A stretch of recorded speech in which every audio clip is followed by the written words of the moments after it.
Sveiki visi, su jumis aš Zita Baskienė, life coach arba gyvenimo mokytojas. Ir šiandieną šiek tiek apie klaidas.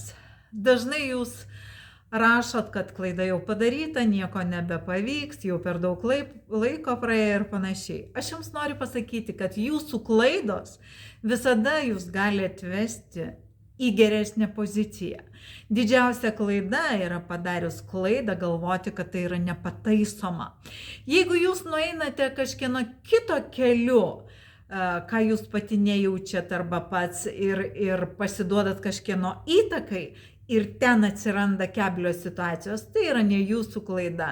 Tai yra dar blogiau. Bet jeigu jūs pats kažką labai stipriai jautėt viduje, kad turit padaryti, norėjot, pradėjot siekti ir suklydot, tai jūs 100 kartų stipresnis tapsit, kai pradėsit naują etapą, būtent remiantis į toje klaidoje patirtas visas išeitis, situacijas, išmintį ir pamokas. Jūs jau stosit kitų lygmenių.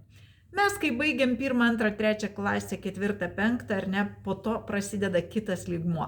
Žmogaus kūne lygiai taip pat ties 11, 12, 13 metų mes tampam moterimis, vyrais, prasideda kitas lygmuo. Lygiai taip pat klaida. Pradžioje mes jų daug darom, todėl kad pradžioje mes ir atiduodam skolas už praeitų gyvenimų padarytas klaidas. Todėl klaidos natūralu. Svarbiausiai suprasti, kad sekantis lygmuo, tai pradėti kitą etapą, nedarant tų klaidų, kurios buvo padarytos. Jokių būdų negalima to suprasti kaip netaisysiu, jau 2 kartą nepradėsiu, nes tai yra sąstingis.